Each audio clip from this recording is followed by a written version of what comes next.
It's Mariah and Mary, but Caroline offered to go tonight as well. So is it okay we start with Mary?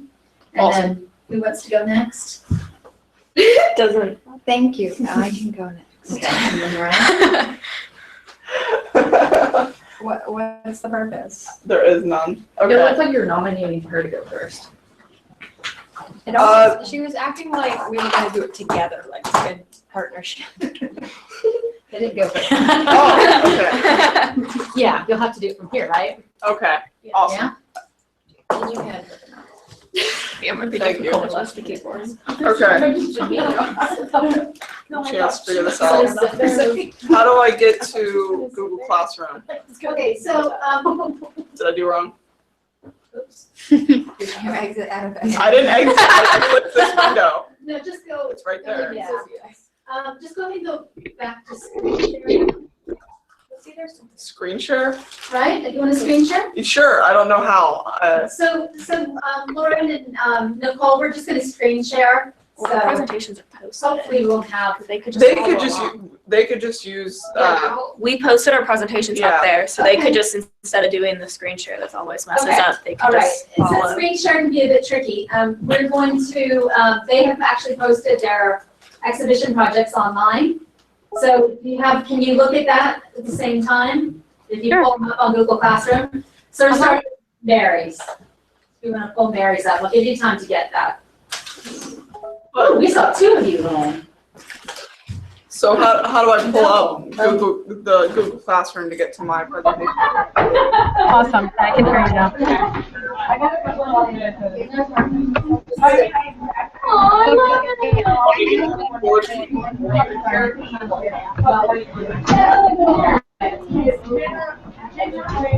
No, nothing else. Yeah, it's on slide. It's just your Well, title slide. That's Mary, exciting. your hair. Yes. I rarely see you without a hat on. It's like you look like a different person. Sorry, I didn't mean to like. It's fine. No, Evade it's fine. your Okay, personal so I have space. one, but it's not showing up. Oh, it's not showing up on here. No, I'm gonna I think it's how like you one saved slide. it to your laptop. I saved it. It's on, like, I have it on my laptop. It's right here, Yeah. but it's only showing one slide when I put it up. I'm gonna post it again and see what happens. Yeah, try it again. If not, then we have a cord over there, and luckily I have a PC, not a Mac. Thing.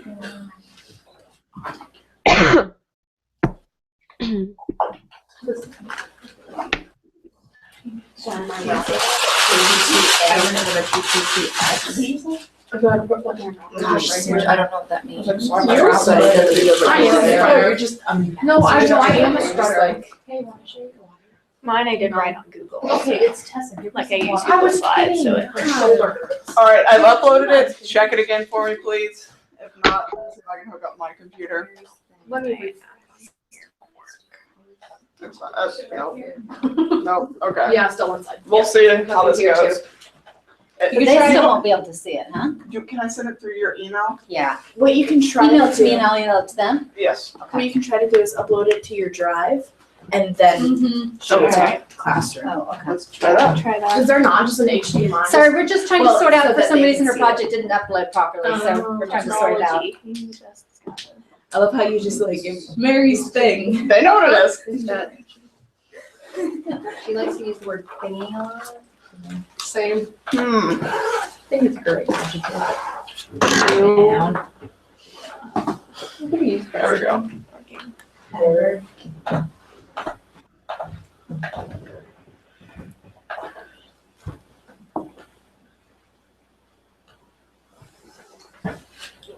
All right, one moment. Well, I guess I can put it back on here in the meantime, right? So they're looking. These muffins. Wait, they can still. They can still see us. They're not looking at that. Okay. How would you feel if I gave you Oh, a in August. Would That would be better because then like. Because then it'll be like actually really good. Yeah. And I don't Exhibitions really are- see They're all So like that's- stuff. You won't hear exhibitions that they've done. I'm gonna give her that. Okay. Thank you. Okay. I just wanted to make sure. Yeah. Yeah. No, it's a good question. Okay. Yeah. All right, I just feel so. yeah. Because if you think about it, any kind of decent artist. I was like, No, oh, it's not gonna work at all. Because I did not broke. No, please be available. I'm not asking you to go back. She was like, oh.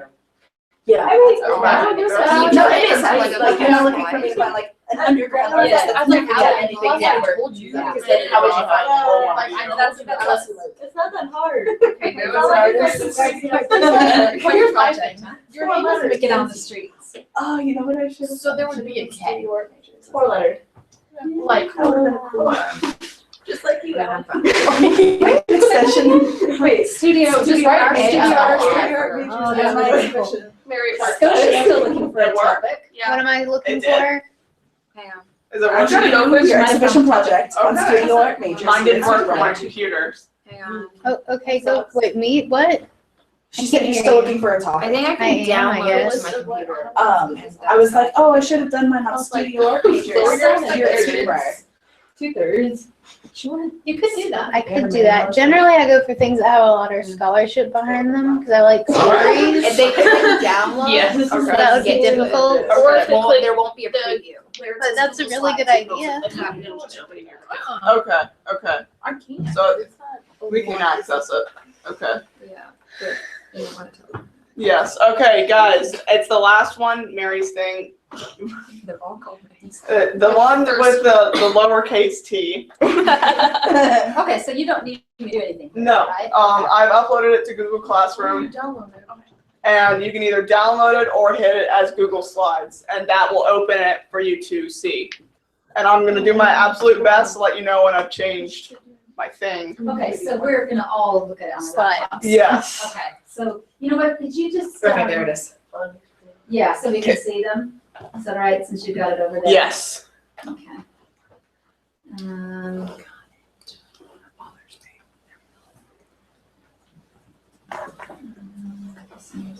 Okay, so how did you uploaded it to your Google Drive and then attached it? Yes. Okay, so do it that way for everyone.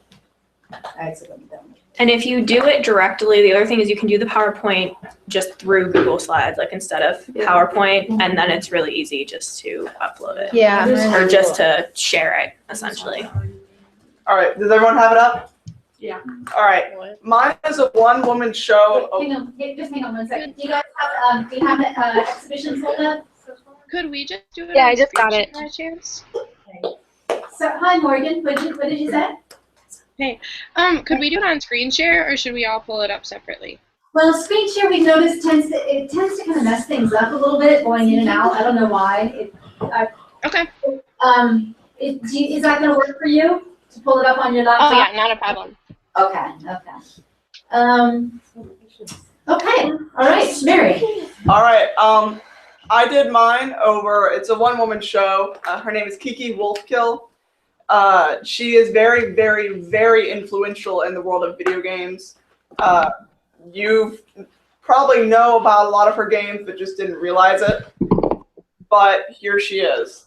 So I'm going to start off with the history of video games in the first slide. And video games have been run a lot longer than people think.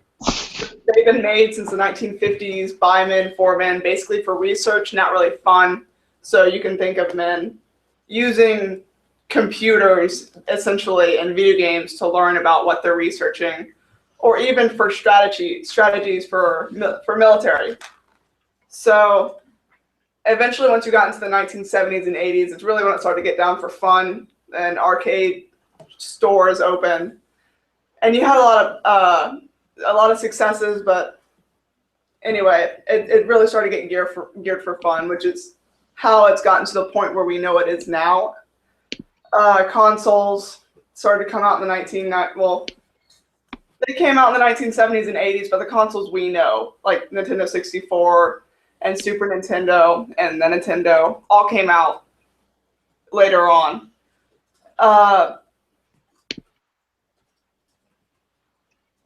Ever since the arcade games, I'm trying to think of a way to put this, they have always been made by men. Even though back in the 1950s they were made by men for research or strategic things, they've always been made by men. So in the 1970s and 80s, Pac-Man, Lunar Lander, you'd mostly have men going to the arcade games to play these games.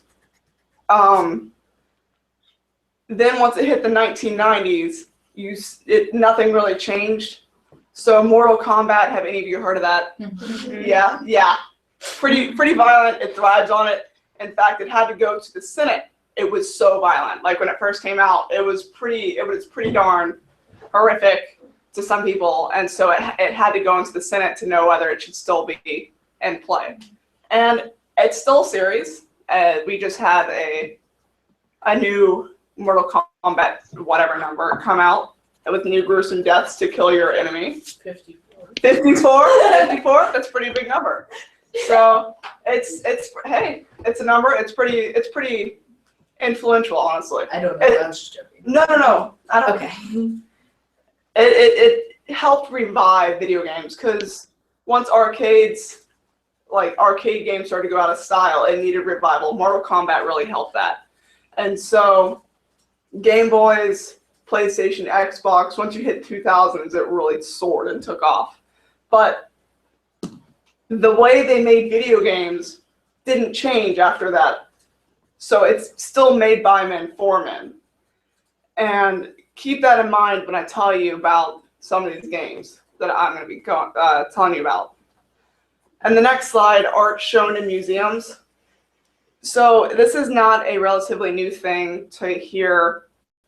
Well, for me, it's not relatively new to consider it a video game as art, but people are now actually considering it art. The Smithsonian, they have video games in their permanent collection. If you go online, they've shown video games in their museum, like had an art show where you come in and you play video games. So video games are starting to be really, really respected in certain ways, not just for fun, but as an art style. Next slide, made by men, for men. I think the best example I can show for modern video games that has this saying all around it is Grand Theft Auto. All the women that are in this game, they're not active. So they're either in the house or on the streets. They're not actively redeeming their actions. So they seem, excuse my French, like a bitch, but they cannot redeem themselves. So the man that you're playing, he's an asshole. I'm sorry, he is. But he's doing things that are human. He is redeeming his bad qualities. He's being active. It doesn't help the women's case when you have an over-sexualized video game that the women can't show that they know what they're doing. So The cop is a woman on your photo. oh yes, I was about to get to that. Thank you. Sorry. No, thank you for bringing it up. If you look at the picture, I specifically picked this out. The two blonde women you see, that's a model. She has no purpose in the video game at all. She doesn't exist other than on a poster plastered around the video game just to show off her body. It's great marketing. It's great marketing when you think about it. It's sexualized. It makes people want to stop and look. It's good illustration. But just to show you how much they gear this towards men, it's a great example. But what they aren't really realizing is that 52% of their audience are women. And so it doesn't make sense to keep gearing everything as a made by men, only men as our audience. So you'd think that they'd want to change, but even the audience doesn't want to change. And they will attack people who ever bring up this issue to their face. And yes, it is an issue. The next slide. I've actually got two quotes to show you that are of the least offensive that I've got. For terrorism. Oh, no, yes, and the next one's even more like, okay. So these are the least offensive of thousands of quotes that people put up on comment boards whenever someone posts something about a video game, or especially Grand Theft Auto, about it being sexist. And so this one person says, because the developer hates women and so they implant misogynistic themes into a game. Fuck, you're stupid. Flagged for terrorism. Terrorism. What? Yes, that's the internet. That is the internet. And to put this more in perspective, this was GameSpot put up a review, as they always do. They put up a review, and a woman, she said the game was slightly misogynistic and sexist, and gave it a solid 9.8 out of 10, because no game's ever perfect. But it was just from watching videos and playing it myself, it's a pretty darn good review. She gave her honest opinion, and it was great. But this, knowing that background is really going to help you understand what this next quote is. So, this is what video game journalism is today. No one gave a shit about women who were how women were portrayed in video games 2 years ago. But now, because more woman, just one, only one woman plays. So that's not a typo. That's not a typo. No. I typed everything word for word. More women play video games. Suddenly a problem. Terrible review and not objective at all. This person should not be in position to state her opinions as facts. Fuck GameSpot. Okay, that her. The woman who critiqued this game is a transgender. So he is attacking her in more ways than one. And in fact, this got so bad on the comment board that GameSpot had to upload a video going, "We are sick of you people. Like, the world would be better placed if you guys would just shut up and not exist right now, because this is shameful." Like, this is not made up. This is not in my head. Sexism is I don't want to call it a problem, but it's certainly an issue in some video games. And this is when Kiki Wolfkill comes into place. Next slide. So she started off as an intern in Microsoft, and she was just making some software, and then she went into video games. I don't know how she transitioned, but she did. And she hasn't attacked the idea of made by men for men idea, but she certainly changed it in different ways to make great video games that don't surround that. And so I picked some games that I think are great and have been reviewed as great and still have an influence on modern gamers today and what she's done with them. I would also like to add that she isn't just an art director, she's a writer, she's a producer, she's an executive director, like the entire board. She's been and done everything. So, one woman show, one woman does it all. She's pretty great. Next slide. Gears of War. In fact, I think it was about 6 days ago, Gears of War 4 just came out. So it's still a pretty great series. People are still interested in it. And it started off great. It did something that even games now have a problem doing. It told you what it was going to do at the very beginning, and then it still delivered until the credits rolled. Like, most games say, "Oh, you know what, we're going to do this," and then they never do. And you bought that game because they said it would do that. And I don't know if you know what I'm talking about. Maybe you've never played a video game, but it gets really, really sad when you buy a game when they say they're going to do something and then they don't do it. But Gears of War, tough men fighting aliens that want to take over the planet. But they're like rock people, so it's not like coming from the sky, it's like coming from the ground.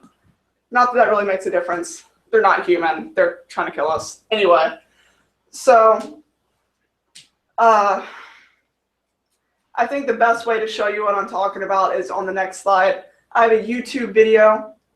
We're going to watch it because I don't know a better way of showing you a video game without showing you the video game. Let's see, how do we do this? Oh boy. I mean, they can once it's just going to be this. How about we all mute things? Is that okay? And I can tell you what I noticed, because I watched this while it was on mute. Okay. All right. Did you hear that? So we're going to watch the where it says Gears of War. There's a link. We're going to watch it. Put it on mute. Listen to Mary while we're watching. Is that okay? I also put on times. If you notice under it, 4:45. That's where I'm going to go first. I think if there's anyone that's going to have a problem, it's me, because I have a bad computer that can't be paused. I can use yours. Awesome. Okay.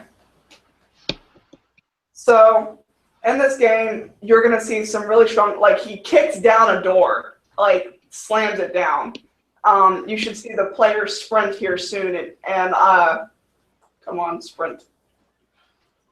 He sprints in one of these, and see here the fight's kind of violent, but Kiki Wolfkill, what she does is she keeps the by men, made by men, for men theme by making it violent, making the men idealized. Like no man can get that size. He's like a tree trunk with fire hydrant arms. Like she makes the men idealized, but there are no over-sexualized women. There's no model here to model for a poster to plaster on the wall. So let's go to the next one, which is, oh my goodness, here it is, 7-Eleven.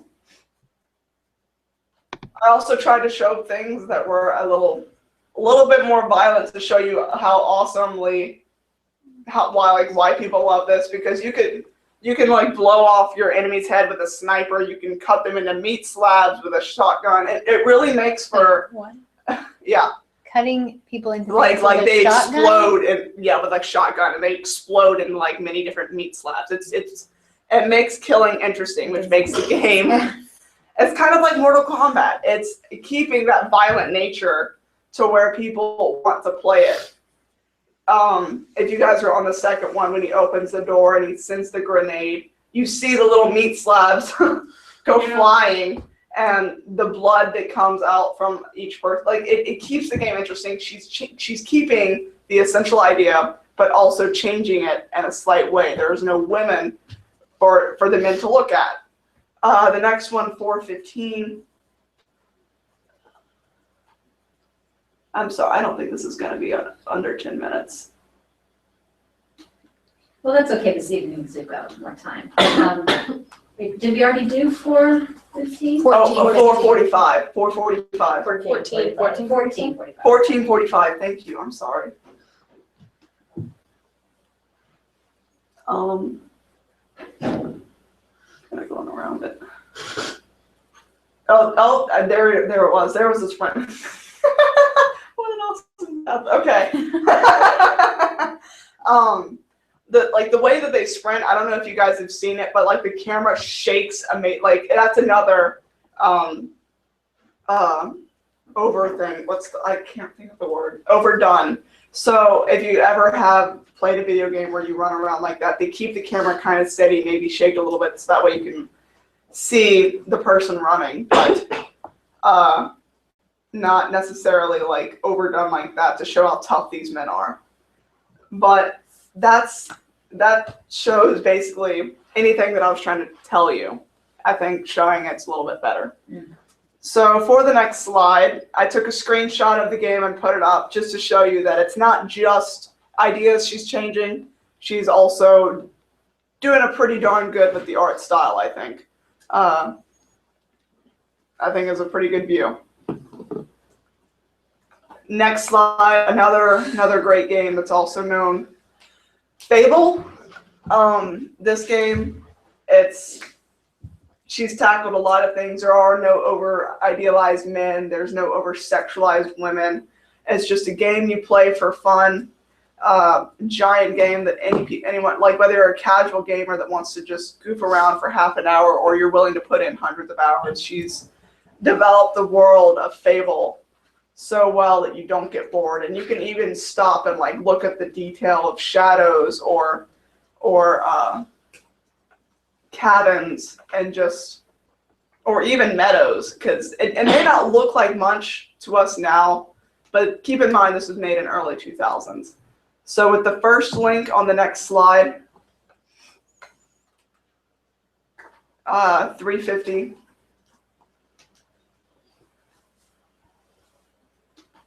I brought, like, if you do actually play the volume, you'll hear the person who's playing it also talk about how amazing these graphics are just because of the detail. Like Kiki Wolfkill, one thing she did was put detail. So that way the game never got old. Like if you went back to it, you were still loving it. If you look at the stonework, I don't know very many games, especially at that time, that put that much effort into stone. And they put that effort into the stone of castle, into the leaves of the grass, the shadows, But again, there's so much thought in this game.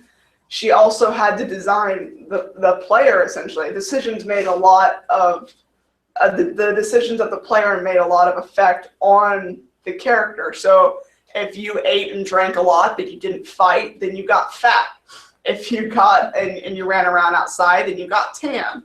If you started doing evil things and killing off people, then you grew horns and had nasty flies going around you. But vice versa, if you did a lot of nice things, then you also had a halo. So it was it's a pretty well designed game. With the next link, I just want to show you guys some fighting, just to show you that she did keep the fighting. And you can call it violence. I don't think it's that violent, especially when you look at it from Gears of War perspective.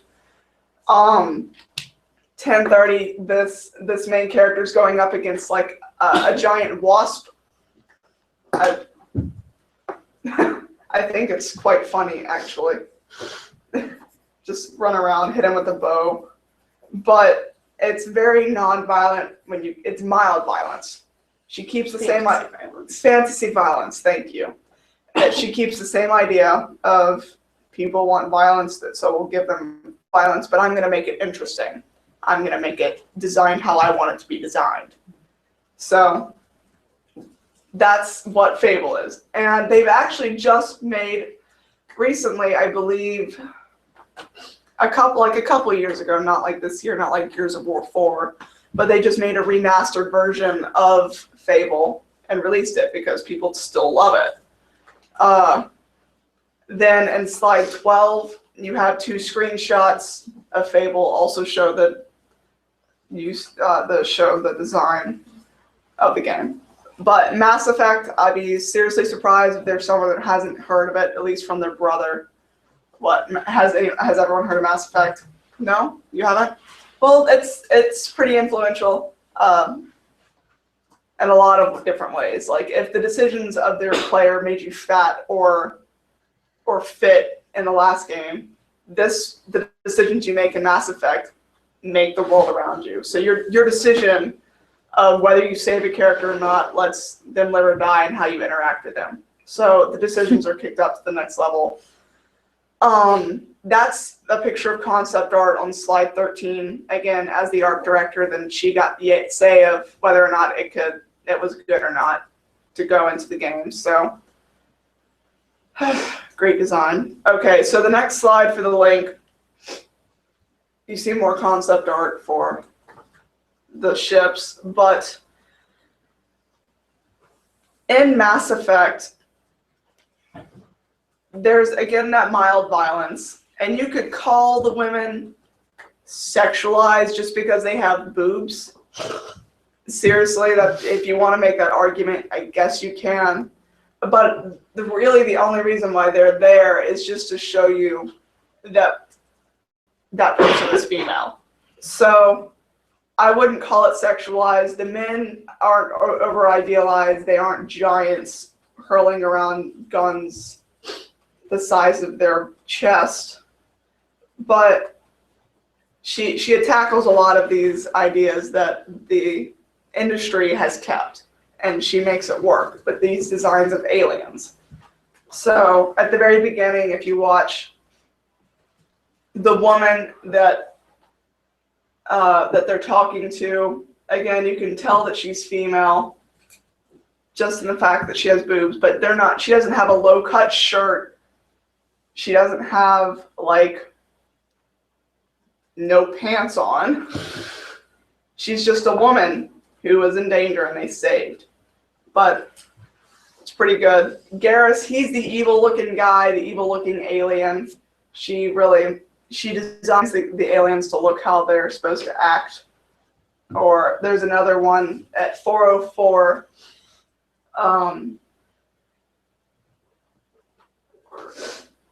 At 404, you're talking to Rex. He looks pretty evil, but he's not. He's just a tank. That means the tanks go straight in and they fight. And so she's designed people to look like the class of fighters that they are. A lot of thought goes into it. I only had that just to show you how she designs her aliens. And then 545 is where you see the violence. The violence. That's not, again, you can call it violence, but I've, again, played a lot more violent things. So it's mild violence, it's fantasy violence, sci-fi violence, but pretty epic, pretty smooth. It's not frustrating. So programming-wise, great game. It's not too bad on the eyes either. So next slide with 15. I attached the main characters, the main aliens, just to show you that it wasn't just that one woman at the very beginning of the video that wasn't over-sexualized. This is how they look. So they have boobs just to show you that they're women, not just to have them be looked at. The last game, I'm going to shut up soon, I promise, is Halo 4. Has everyone heard of Halo? Yes, Halo. Kiki Wolfkill. She is so influential that she had a decision with Halo 4. She could either continue on with the story of this one game and focus on it, or she could develop the entire series. She could develop the world. And instead of focusing on this one game, she chose the long run. She chose the world and ended up making one of the best Halo games, arguably, of Halo, at least since Halo 4 came out. I'm not gonna compare it to the ones that have come out recently, but this game is loved by all still. And this is a screenshot that you're looking at just to show you that it's still pretty beautiful inside the game. But for the video, the first video, 710, I have a picture of the woman that is Master Chief's Cortana. She's Master Chief's, what do you call her? Guide, yes, that's the best word, thank you. That's where the name for the digital assistant on Windows 10 comes from. Yep. So, Cortana, I just have you don't even have to play it. This is just a picture, a great picture of her. Yes, she's not wearing clothes, but I don't think she's exactly posing in a picture for,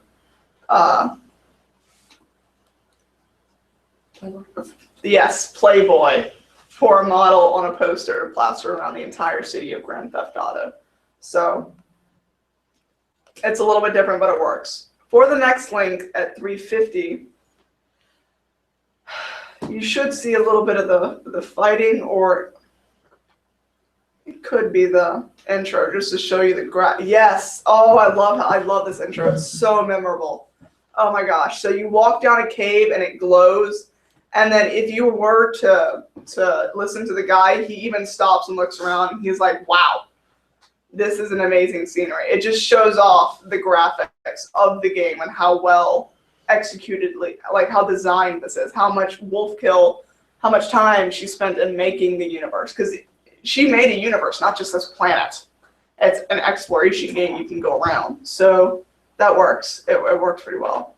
And at 647, I believe I have some fights just to show you that, again, she kept it interesting with the way people move. So you can just do more than sit behind a rock and shoot. You can actually go around in a ship and ram into it. If you'd like to watch it, you can.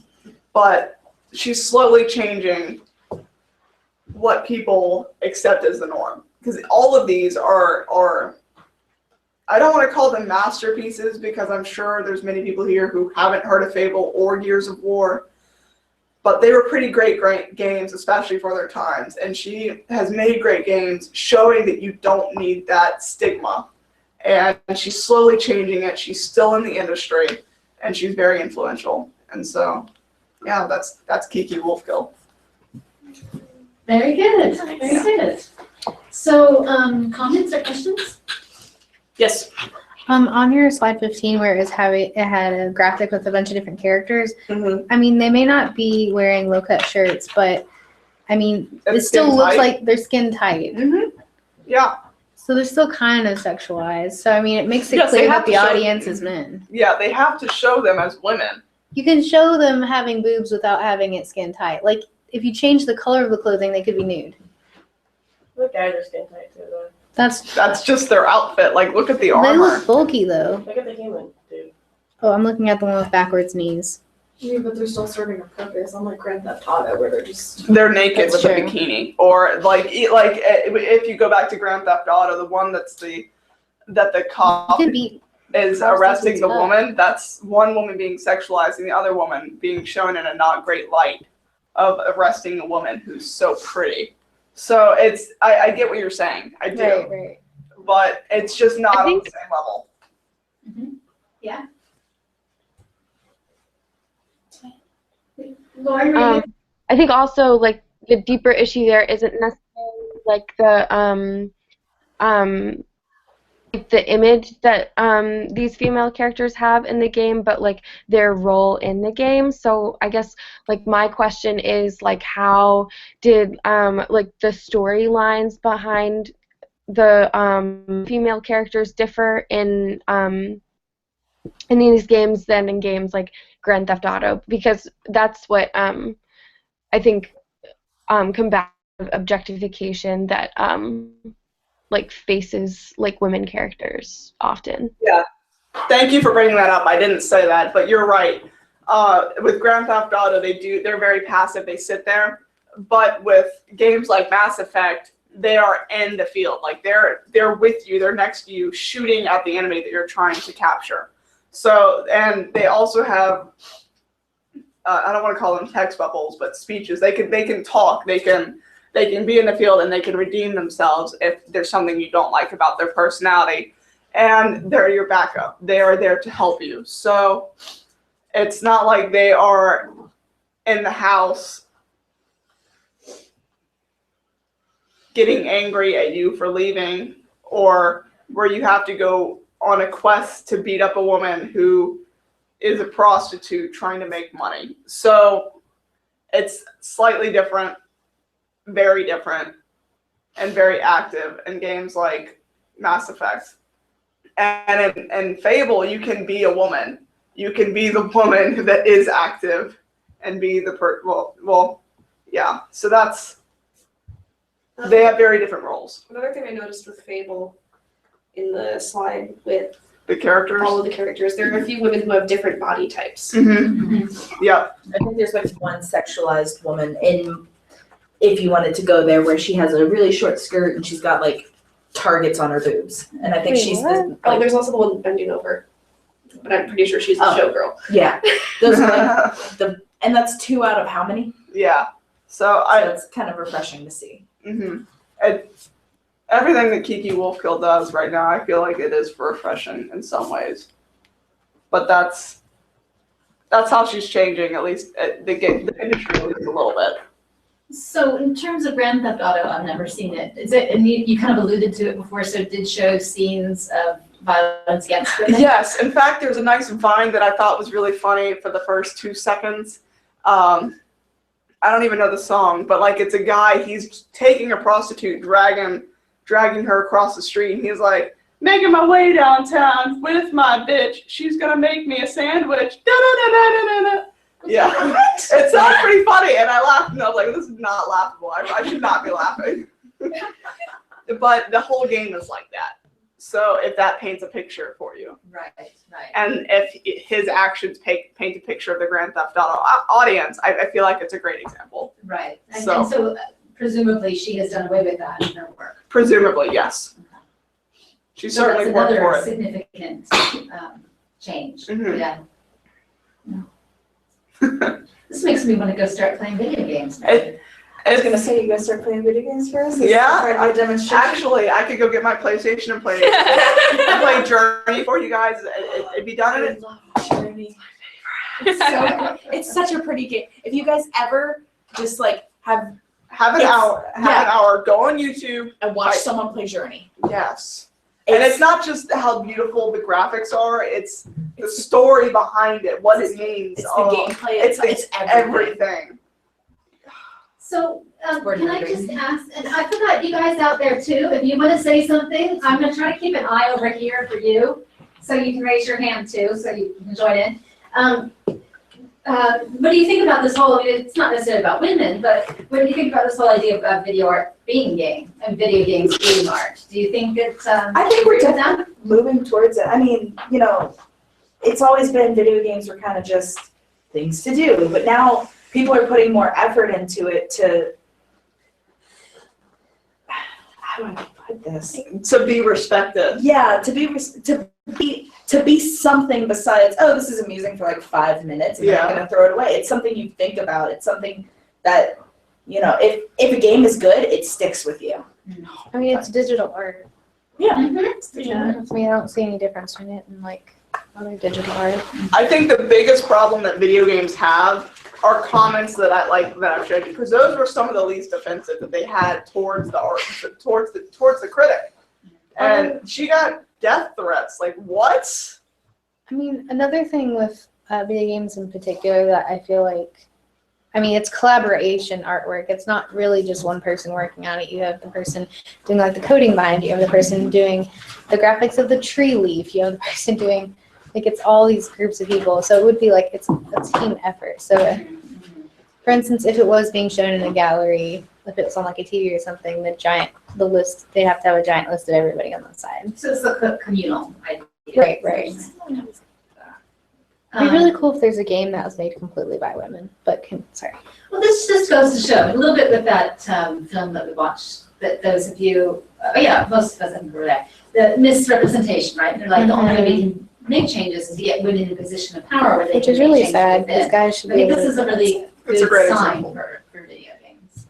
So it just shows that we need women, not just in terms of being politically correct, but in terms of really changing the way that we do things, like in government. Okay, very good. Did you guys have any questions out there, comments? Okay. Oh, yeah, that's right, we have the mute on. I forgot about that. Okay, all right, so Caroline. I've taken Thank up a you, lot of your Mary. time. That was Where really I will interesting. have less to say. I was gonna say, because my clock's on my laptop's wrong. I was like, oh, what's that? Wow. Yeah, mine. It was not 10 minutes. Video games I'll are make great my though. best. It's like, it was interesting. Yeah, mine won't be too long. Okay, so if you just pull up, it's Caroline Shepherd's exhibition.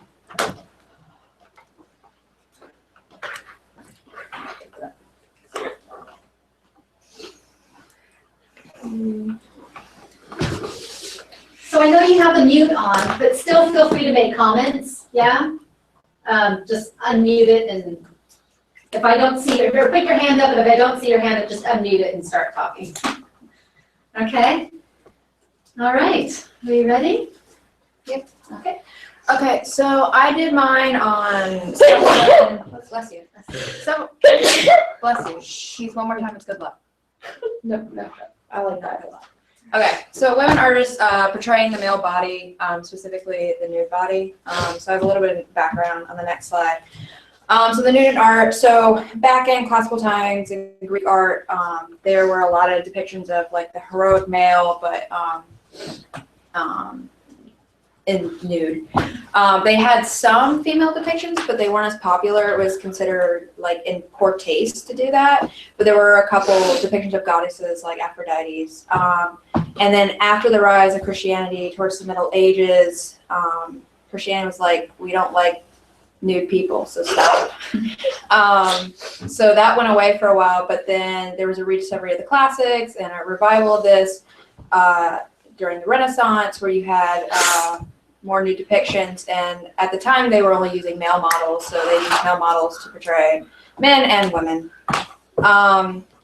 It wasn't until about the 16th century where you have a rise in the depiction of female nudes, which continued to contemporary art. On the next slide, I have a couple classical pieces, one that shows Aphrodite's and one a male from Greek classical art.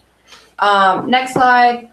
So coming in on women artists, have we discussed in this class how they have limited resources, limited support, limited education, and that kind of has barred women from doing art, but more than just that, their ability to portray and depict the nude body. So like one example is England's Royal Academy didn't allow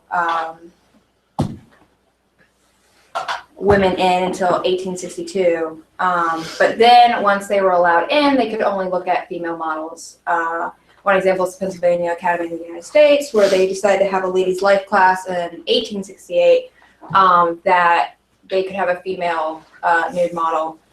Later on, they were able to use male models, but they had to be partially clothed, so like their lower half had to be draped in some way. So this kind of goes into the male gaze. So with women not being able to use models and get the education and things like that, you have a lot of men painting or depicting naked women. And this it goes into feminist film theory, the idea of the male gaze, and essentially it puts the audience in a male heterosexual perspective. So we're looking at like women being eroticized or sexualized and things like that, which has dominated since the Renaissance. And there's two different types of pose that are equated to this. It's called the Venus and the Odalisque.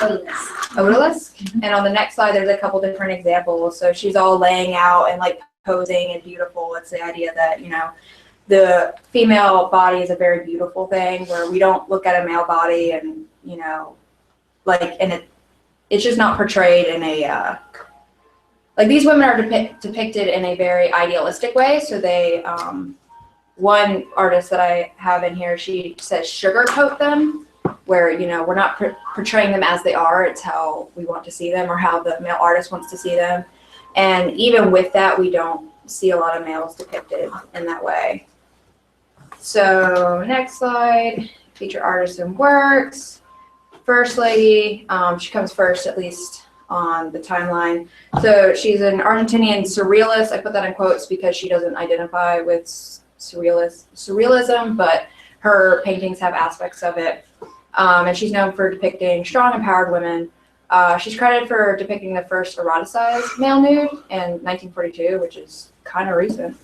And what she says is she likes to portray the complex relationship between the sexes, primarily the interplay between the dominant female and the passive androgynous male. So, and I put in favor for a world with little to no sex distinction. So if you go to the next slide, if you look at her characters, like her men are more androgynous or display a lot of feminine qualities, and like there's not a lot of distinction between the male and the female. But he is more the passive role, while she's more the active role. Next slide. Eunice Golden, American feminist painter. Her depictions of men were active during the 1960s, 1970s. And basically what she wanted to get at was that historically, we've been having males portray women and objectifying them and portraying them in sexual ways and their own erotic fantasies. She wanted to portray her own, the artist's reflection of herself, where she says, I am a heterosexual woman with erotic needs and fantasies. So that's what she wanted to depict. And if you go on the next slide, there are two images, which it's interesting because they're not sugar-coated. They're depicted, like it's not a very beautiful painting, but it just goes into her ideal and what she wants in a man, I guess. Next slide, Sylvia Slay, America's realist painter. She has portraits of male nudes in the classic female pose, so like the Venus and the Odalisque. Her big thing was that she didn't like the idea that the women were being objectified in these paintings. She acknowledges like the portrayal of desire, but not necessarily making them an object for your possession. So in the next slide, there's a couple different images where her men are laying out. And the Turkish bath is actually a popular one of hers. Next slide, Tala Madani. She's very interesting. None of her images are the same, and they're all insane. She's an Iranian American artist. Her main thing is she portrays middle-aged men in ridiculous situations, and it's supposed to make you uncomfortable. And she deals with themes like the macho men, violence, insecurity, camaraderie, and homoeroticism. And her goal is to depict a surreal world occupied only by men, Commenting on the male stereotypes listed above, some of these stereotypes she hits on has to do with her Iranian heritage, and a lot of her depictions show crudeness, violence, leaking body fluids, homosexual rites of passage. You can think of like a frat doing pledges. And so the next slide shows, a lot of her artwork is really hard to decipher. I know I talk about the fork and tattoo in my paper, and it's showing how like men get the tattoos of like, yeah, go team, like I'm getting my tattoo and I'm manly or whatever, but she's kind of making fun of it in some weird way. Next slide, Isabel Bonzon, French visual artist, painter, muralist. She depicts themes of the flesh. She just kind of exploring the ideas of vulnerability and sensuality, where she's painting these men naked, but they're not necessarily objectified. Like you're not looking at them in a very sexual way. You're looking at them as more just as they are, like they're a human body. And two of her examples are on the next page. And then there's Phoebe Mills, who is absolutely hilarious. She's an English artist. I don't know why I put an extra S. She depicts male subjects in a typical female pose, which you see a lot with the other artists. That's the artist that doesn't, in her work, she doesn't like to sugarcoat. She likes to depict how they are. So the pictures we'll see later, her men have body hair and fat and like they're not muscular or toned. And she says herself, the result of her art is a humorous, sickly, sweet depiction of the male form, a social commentary on the male gaze, and the pressure to conform to aesthetical ideals set by them. So you click on the next one, it's a series where she has men in female poses, but they're not exactly that attractive. The next slide's even better, and Neil is my favorite out of these, because it says, Neil is a self-employed florist. Neil wants to banish the saying dumb blonde because he is blonde and he is smart. And when it kind of reminded me of a pageant, like girls up there, I'm like, oh my God, I was part of these, and I want world peace. Like, it's kind of playing on that, but, presenting them as these objects, but she's not sugarcoating them. They have body hair, they're, gross looking. And the last one, I just put in that just to show that she works with many different types of media, and one of them is this fabric man named Tony, and it's called Touch Me Babe. So he's kind of sexualized. Is he really? You couldn't tell about the wink and the abs? No, that is not. That is the front. Okay. That's even weirder. Yeah. So essentially these women are just playing on the historical bias that we're painting or portraying these women in very idealistic ways and very sexualized ways and kind of turning the tables. Okay. All right. Somebody must have something to say about some of these images. Any comments, questions? We're out there even? I love that in the last one she chose a textile to depict a man. And then in the fork and tattoo one, while he's getting a tattoo, his friend is holding his hair up, which I thought was adorable. I didn't Are you sure that's that? It looks like a mirror in the background. I think it is a mirror. Oh, I think it is a mirror. Yeah, but if you look up her work, it's just so, I stare at it, I'm like, what are you getting at? I know there's something. And the idea is there's no, with her, it's supposed to leave you confused and there's not a set meaning, but you can kind of get a feeling with it. So. I like the guy with the fishnet tank top or whatever. Isn't that what they call them? Mm-hmm. Something like that, yeah. I think it's funny that he has a birthday cake on his chest. Yep. And then the third one is seeking the cake inside. She like cake. It's yeah. But she only portrays it's literally a world where there's only middle-aged men and what they're going to do as middle-aged men in a world with just them. So it's she only depicts them. There's no females in her world. And so she plays on themes of them being super macho or, there's a lot of like homoeroticism, social rites of passage. Like she plays on those themes. Yeah. Do you know if it's like an Iranian like culture thing too? Maybe some of her work does. I know one she painted these men praying, and they were supposed to be at a mosque, I think, and it was an only male. I forget what meeting, and she portrayed them getting a golden shower to comment on what she thinks happens at these meetings. So some of them are a little. So how is her work received, especially, I mean, I would have thought you said she works here, I take it. Yes. Okay, because you could never go Mm-hmm. do this in Iran, right? So has there been any kind of backlash? Not that I've seen. She actually has a recent gallery, Smiley Has No Nose.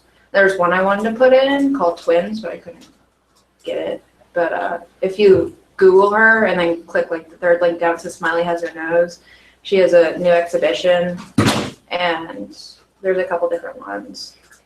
But Twins is really funny because it's like two middle-aged men, but as like babies laying on the floor, and then it's a man standing there like essentially breastfeeding them.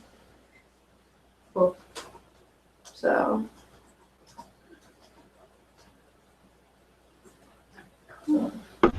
I actually, on slide 19, if you look at the one all the way on the far right, it really reminds me of Galgan's The Spirit of the Dead Watching, the way that she has the shapes on that large blanket and the way that he's just positioned.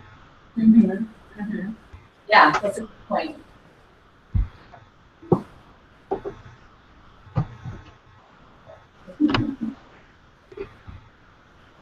Okay. Any other comments on any of these?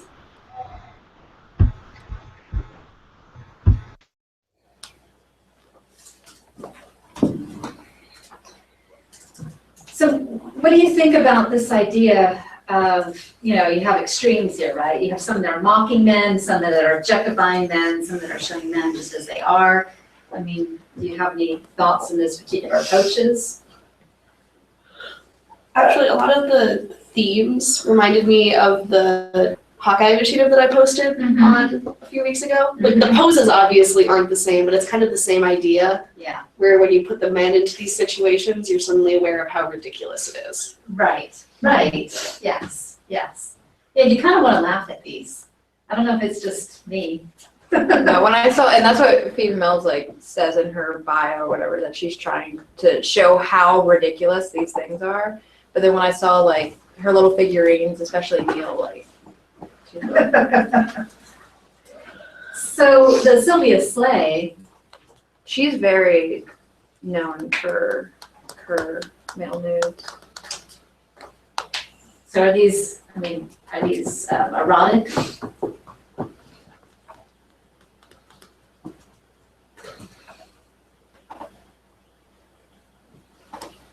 Are you asking me? Anybody.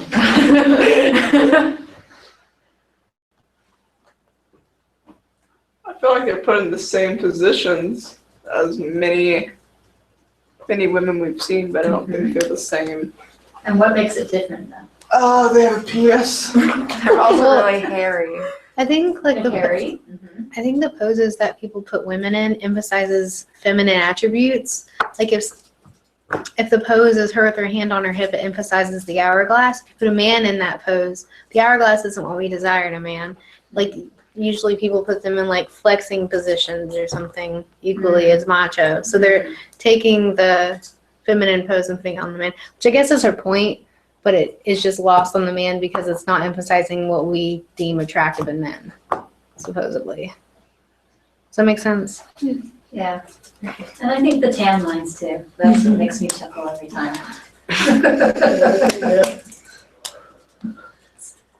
I don't know. Yeah, no, that's a good point. They're weird. Okay, good. And do you guys have any comments out there? Penises are ugly. She left now. What do you have? I think that it's really cool, and I think that it's interesting that we don't see it eroticized when this is what we give gruff about to us being portrayed all the time. And I think that it is an awesome point to make, that it's because it's not attractive to society. And this is something we talked about in another class, is because there's kind of this idea that, well, we look at women's bodies because women's bodies are innately beautiful, right? And then there will be some people that say, well, male bodies aren't sort of, then there's some people that say, well, men are more visual, they find the women, whereas women are less visual, right? These are certain arguments. But do you think those are just sort of social constructs, or do you think we're innately like that way? Because that's what we brought up before. Do you remember this? So, for instance, is the fact that we don't have, like even now, when we try to eroticize men, it's funny, right? Is it because we're women looking at them and it's the way we view the nude body differently? Or is it the nature of the male body that's not as beautiful? Or is it these are kind of social constructs, right? We're not sort of raised with the permission to look at a male body. And remember, we were talking about that. So like for instance, if like porn, right? The whole idea is you got an image, there's a reaction, and it's a physical reaction, right? With women, do we respond the same way? Yeah. Oh, okay. All right, you prove me wrong. I don't know. I totally think so. I think those are constructs. I think women aren't allowed to talk about porn. I think you ask your friends if like they watch porn, it's like, oh, you can't talk about that. You can't. Mm-hmm. I think that's a very like weird, touchy thing with like girls in high school. Where like all of your guy friends in high school like watch porn like, every day. And that's just like that's fine. It's like what to do, and that's like. Yeah, that's what it is. Yeah. But I don't know. I think it's more of such a construct, not necessarily they don't want to, or they're not allowed to, or that thing. Or like I don't know. I think Isabel, and I think on slide 17, Isabel Bonzo. I know those pictures of men are very beautiful. Mm-hmm. They're beautiful, and they're not posed the way females are. Yeah. They don't have to be posed. I think they're just like realistic depictions of men. Yeah. I think we would agree there's a degree of beauty here, right? Yeah. So I agree with that. But do they have that same kind of? They're not eroticized in any way. Well, but if a woman was in this position, it'd be erotic, right? Yeah. So is it that the male body just isn't as visually pleasing? I feel like I'm presuming sort of a heterosexual viewpoint here. You can change it around what you want, right? But is there something? Do we just not get the same? I don't know. Any other comments? Do you understand what I'm trying to say? Huh? Oh, sorry. Well, I think that in a lot of visual things with men, we're trained to look at the personality that's attached to it. For instance, like the marble sculptures of men are beautiful, but they're always shown in a position of power, and having that. Sorry, I just got home. But they're shown in that kind of light, whereas here they're shown simply as just their limbs, and I don't think that that's very typical, whereas women aren't shown like that almost ever, and so it's only highlighting the physical attributes. Yeah, there are pictures of women, a lot of pictures of women, especially around the turn of the 20th century, of women with heads. If we were to reverse this and see these as women, close your eyes and look at it again, pretend it's a woman, it would be highly offensive, right? Because there would be no identity, no face, it's all about the body, right? We would say that it's this objectification. But how come when we reverse it, it doesn't feel the same? We're talking about in terms of the beauty of the male body, not like. Do you see what I'm saying? Yeah. I think it's because we're conditioned to see the objectification of women. It's always been women were objectified, and I'm not saying that didn't happen, but I'm saying we're conditioned now to, we see this and we're like, oh, it's not a woman, it's not being objectified. When he has no face, and Twisted on 17, he has no face. He is just a body. The central focus of this is his genitals. It's, to me, he's being objectified, and I don't know if anyone else sees it, but that's how I see it, is you're just focusing on him as not a person, but as this. that's it.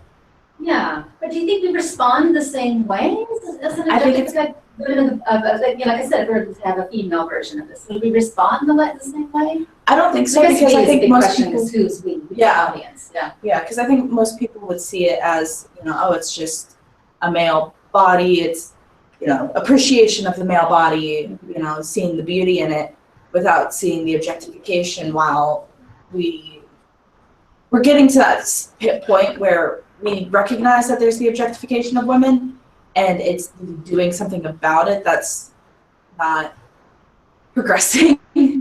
So, it's really easy to be like, that's objectification of a woman, but it's hard to say, is that objectification of a man to Yeah. And the normal Joe Schmo off the side of the Can I road. jump in? Lauren, sorry.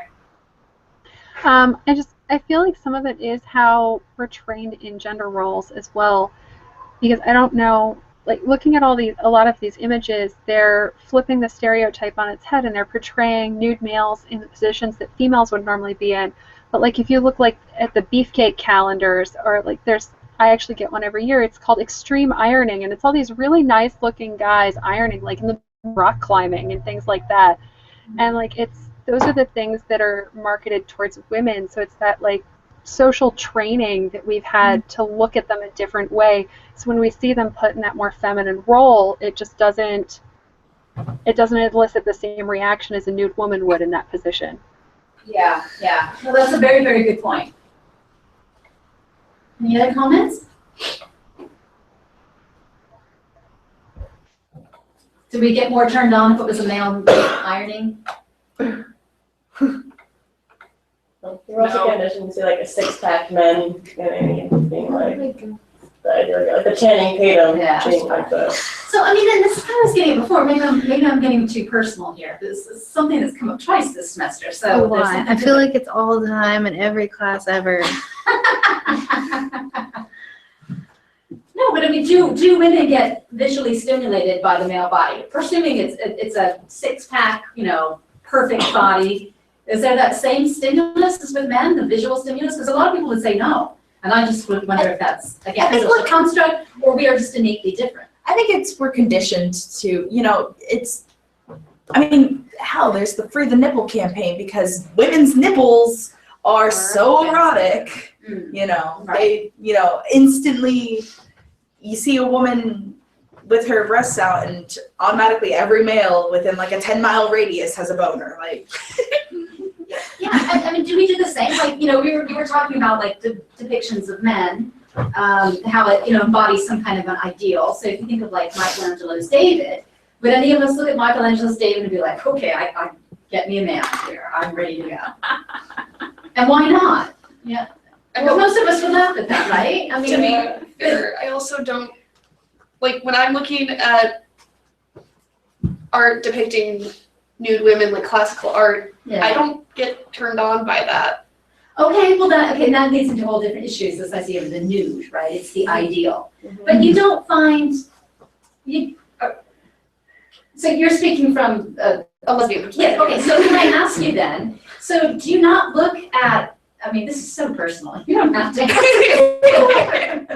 But do you not look at some of these images on slide 6? I mean, I'd like to think if I was a lesbian, I would like to look at some of those things. I don't know, look at all these lumpy weird little. No, them over there, they're It's kind of hard to say because. Look at that, she's all touching herself and everything. I mean, it's basically. Yeah, but there's no personality. Yeah, it's just kind of like. Okay, so is that a female thing then, right? I mean, and somebody mentioned this before, it's not necessarily the first thing we see, we have to kind of have the personality and then it comes, right? Yeah, instead of just. Well, I mean, even. It's like, complex, I'm not looking for. Even outside of personality though, like there are certain actresses, for example, who I look at them and I'm like, yeah, she's really cute. She is really pretty. We've also probably like watched interviews with this person and like researched them and. Oh no, like, there are feel some like people you know who I just see them. a picture and I'm like, I need to check her out. Oh, and then I go watch interviews. That's different than I want to check her out, and that is literally like, I'm sorry, I'm being really kind of open here, but that's very different than like, take it off now, let's go. Well, I mean, yeah, check her out, flirt, yeah. Do you see what I'm saying there? this is really personal and probably sounds really terrible, but there have been times where I've been watching a movie and I've seen an actress and I've been like, I just want to touch her face with my face. Like, Yes, that's it. Like, just gotta happen. Like, But in a sexual way? Yeah. Or in a romantic? That's different. A man No, would like- never say, I want to look, and let's say this is a heterosexual scenario, I want to stroke her face. no, when I say touch her face with my face, I mean She like means make make out with it. Oh, sorry. She means she wants to make out. Very nice. I'm very nice. But still, like I say, I think though, you can look at her and think, You know, I'm not sure. I feel like Black Swan, like, you're like, when that came out, I was like, I think I might be gay. I'm like, serious. Like, No. serious. I was I like, think it made me feel that way. I've been married 25 years. No, I know exactly what you're talking about. no, it wasn't personality. I didn't think her personality, but like, it was like purely like physical. Oh yeah, no, but even a heterosexual woman, that got me. Well, okay. But like, I don't know, I think conversely, Magic Mike wouldn't have sold any tickets if Okay. females didn't think male bodies were hot. That's true. That is fair. Well, it's different between hot and, I want to have sex with you. Do you see the difference? Is there a difference in hot and like No. sexual? Yeah. Or is it like damn, that guy on the beach is hot, like I mean, what's under those trousers? I don't know. I like No, that but you you said can like look at your trousers. friends and be like, "You're looking hot today," but it's not a like, I want to have sex with you. It's just like But it's- literally, you look hot, and somebody is going to want to have sex with you, just not me. But just the fact of you recognize that they are hot to somebody. Yes. And also you recognize that there is sexual appeal there. Yes. But that doesn't mean I'm. Okay, like you're sexual actually not, appeal yeah. and like literally, getting excited down below. There's a difference, right? Well, I mean, like, it's like saying down below, you just see if we're meant to see these images, some of these images here would have been in bedrooms and been seen for their own use. It's basically pornography we're looking at here. Not all of them, but some of them. It's very expensive. So there's this idea that looking at the female body that men will instantly have an arousal, right? like But we could say, that he's sexy, he's good looking, and I'd like to have a piece of him. But do we have like a physical reaction in the same it depends on what they're doing. way?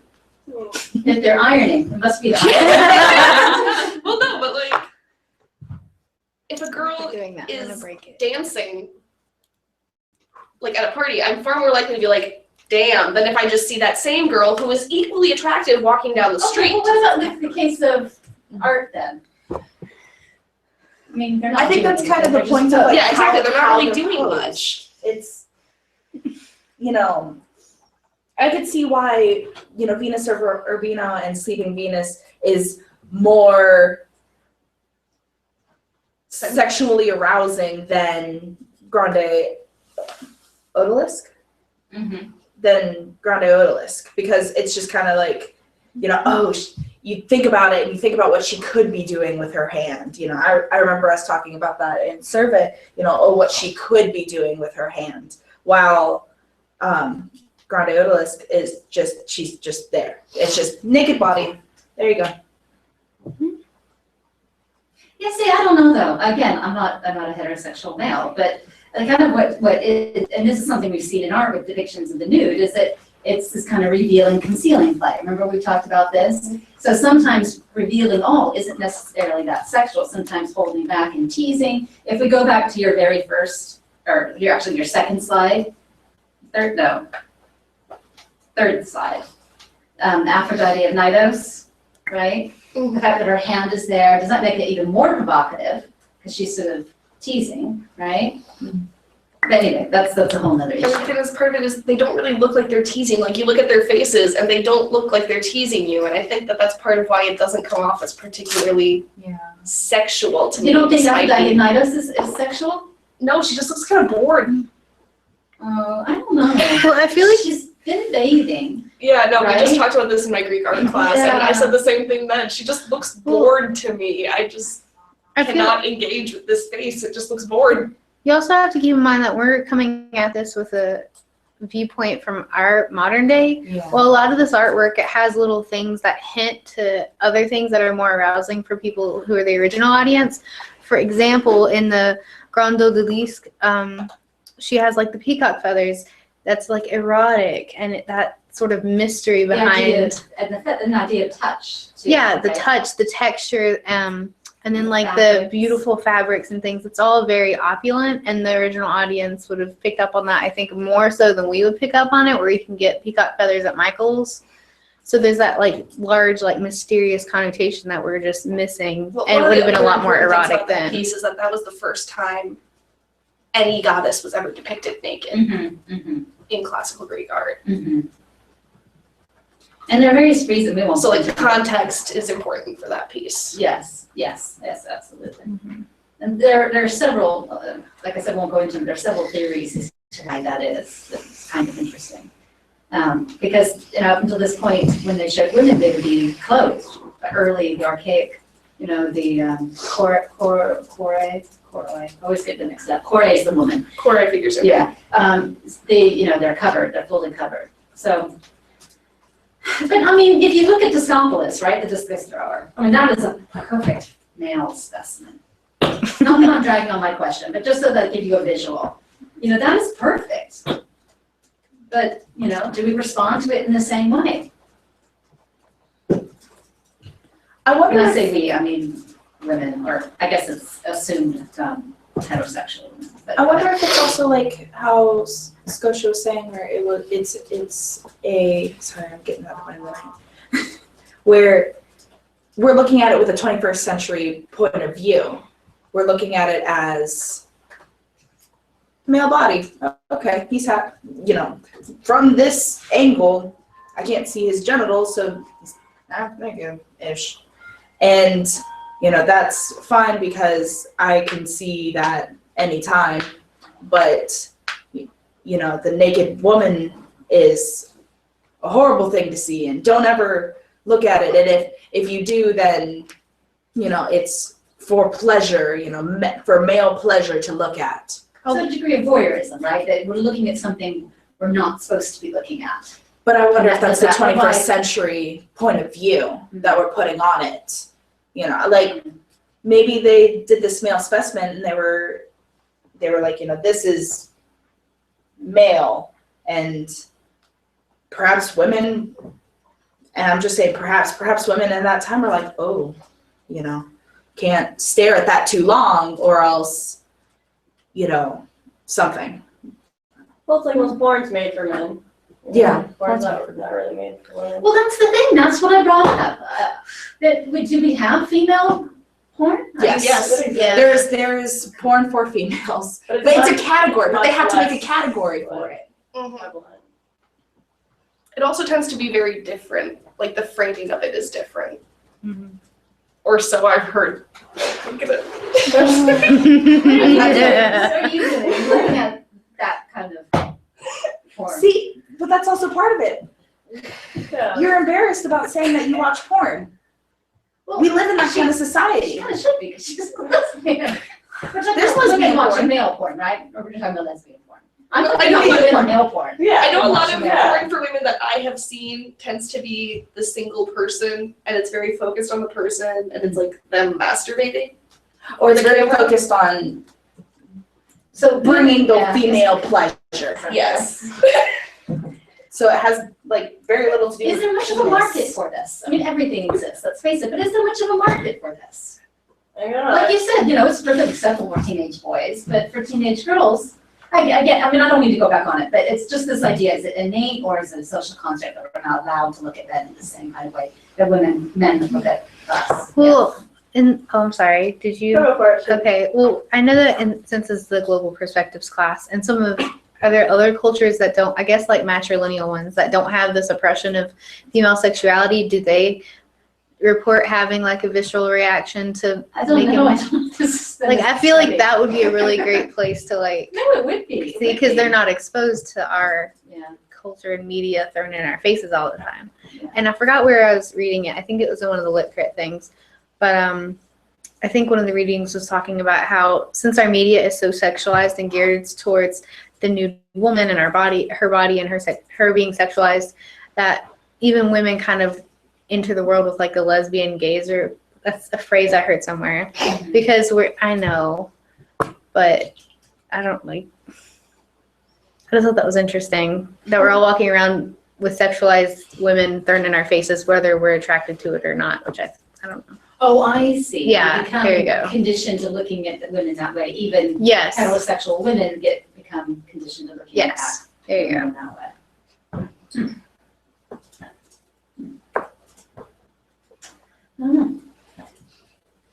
Okay, any other comments? I didn't mean to go there, but it's just, we've been talking about it, like I said, it's come up, and I just think it's kind of an interesting concept, and it's certainly relevant to the way we look at these, and it's interesting that we were mostly laughing. You know, I didn't say, I gotta go to the bathroom. You know what I'm saying? Where's it might have that reaction. Mariah, am I offending you? I'm sorry. No. No, because you're kind of going like that every head.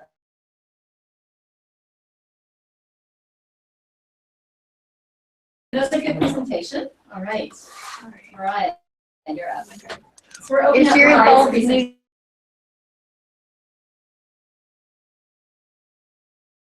Yours changed colors too. Yeah, like my What? Your bracelet. Yours changed colors too. It doesn't change colors. No, my beads turned red. Why? What does that mean? Like the. My grandmother just just sent it to me. I don't know what it means. Oh, it's anyway. I think it's later about it. Okay. I was just wondering if that happened to you too, because I heard it happens a lot. Don't know what you're talking about. Okay, we'll just give everyone a chance to get on there. I'm just looking around confusedly. Give everybody a chance to join. Get started. What? Your slides are different now, actually. Oh, mine of its own. Probably. So do we have any other? I have a question. Okay, so for the final, are we gonna have to put in a lot of sources for our essays? Yes, you'll need to cite. Because I haven't printed out things and it's gonna be really hard to scroll back through to get Well, everything. what I would do is, you'll see you'll have the questions, you'll choose which ones to answer, and your choice. And then, when you start to kind of figure out, maybe outline, what you want to do, and then you can go back to those sources and then pull them up. So Yeah, it's not like you have to have them all up at the same time. yeah, okay. So yeah, you'll need to be, it really, for the final, I'm glad you brought this up, you really need to rely heavily on all the sources. Yeah, not one quote after another, but you'll need to use it to support your argument. Yeah, so that's so important. Okay. You ready? Okay, Yeah. all right. Okay, so I did mine on equestrian women artists and how the humanizing of horses. So to bring in kind of the background was I looked at Black Beauty by Anna Sewell and how she humanized Black Beauty, and it is thought that she was actually putting herself into the horse, because she talks a lot about the horses being abused and the cruelty towards horses and some of the bits that they were using in the driving world and their long days and being very restricted, because there was a contraption that held the horse's head down and they couldn't pull it back up, and there wasn't really a function for it other than to put the horse in the certain look that they wanted them to look like.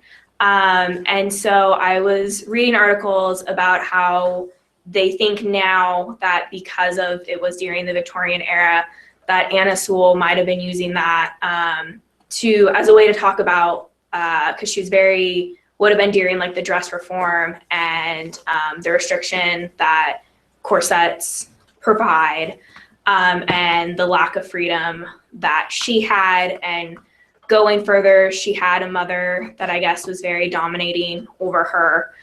So they believe even more that's why she chose to do the horse, is because it's always been the man dominating over the horse, and this idea that you have to break a horse's spirit to control them.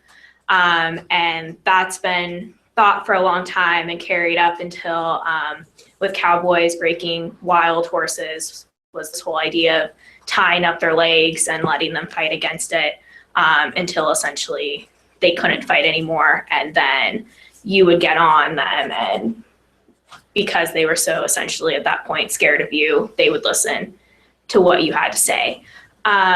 but that has been being challenged with a lot of natural horsemanship that has been put into place, that you don't have to break the horse's spirit. And I think for a while, horses are a natural subject for women to use in their artwork because of the idea of freedom. Horses have always been represented with freedom because of being wild horses, and then going along with breaking their spirits to bring them into a confined area for man to use them for what they want. And in some of the articles are talking about how horses almost became more machines.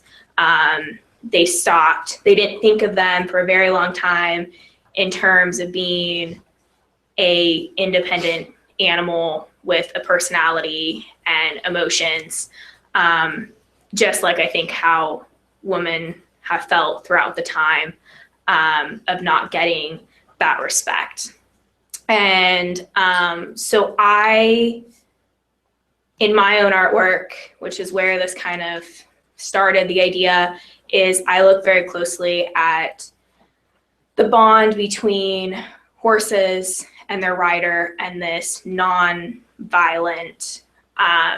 relationship that you can have where it's not dominating one or the other. It's based on trust and respect and looking at the emotion that are put into it. And when I started doing research, what I found was a lot of, especially contemporary, you look at, it is the women artists that are bringing this emotion into the horses more so than the male counterpart artists. The ones that I saw that did horses, they were there, but you didn't have that same, the horses looked just like one another. There wasn't any distinguishing factor.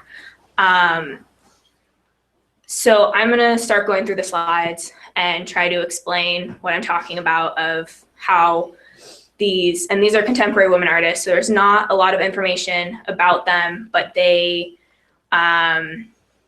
have sold, are pretty well known, but being an equestrian artist is very hard. One of the artists that she put it on her website that like when in the 70s, when she decided she wanted to equestrian stuff, a lot of people told her there was no art market for it, that there was no way that she would succeed in that. And now she's pretty big in the UK. But so the first slide is called Hack Class, and it is by, most of them actually is from this one artist, Debbie Goldring, and she is a Canadian artist that I'll talk about, but I interviewed her and stuff in high school. She was one of the influences for a lot of the work that I did. And even since high school, she has grown even bigger and has gotten commissions by the Canadian Olympic horse teams and is really all over in Canada. But this one that she called Hack Class, you can see the different horses and all of them, one indication of seeing the personality and the emotion of the horse is by looking at their ears. That is, Can I just interrupt you a yes, minute there? go ahead. Just Mariah has a lot of experience with horses, so it's not like she's just looking at this and making it up. So you're Yes, bear in mind she knows what she's talking I've been riding since I was 6 years old, and I volunteered at an equine rescue center for a long time, which is where a lot of the natural bond stemmed from, was seeing these horses that were actually abused in real life. So the first one of the indications, and it's probably the most well-known indication for those who ride and don't ride, is by looking at the ears of the horse. And you can see the first one on the left, the white gray horse. He has his ears almost rested. He doesn't look thrilled to be there, but his ears aren't pinned back, so he's not angry. He's not mad about it. He almost, if you look at his eyes, is like tired, like ready, long day at the horse show. ready to go back, and he's just kind of falling asleep. And then you have the horse next to him, the other gray one, with his ears that are straight perked up. He's looking at something in the distance. He's alert. And then compared to the horse next to him that almost has his ears pinned, I mean, they're back. He's not too happy. And because of how she has his nose pointing towards the other horse, it's probably because he doesn't like that there's a horse next to him, would be my guess in that situation. And the other horse in the background is just kind of resting there. His ears are forward. So the expression that I find really comes from when you're just looking at the neck and head of the horse. Where the emotion comes into play is through the ears and the eyes. And so all of these 4 horses give an example of how horses' emotions can differ. So that's why I started with this one in particular. And then if you go to the next one, this one she titled Easygoing. And even if I didn't read the title, I would have came up with that on my own, that would have been that horse's personality, because his ears are forward. He's not,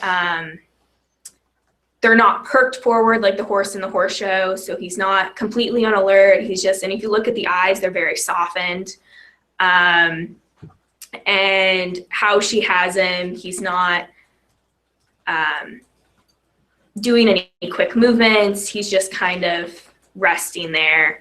And you can imagine just kind of plodding along in the field or wherever he is.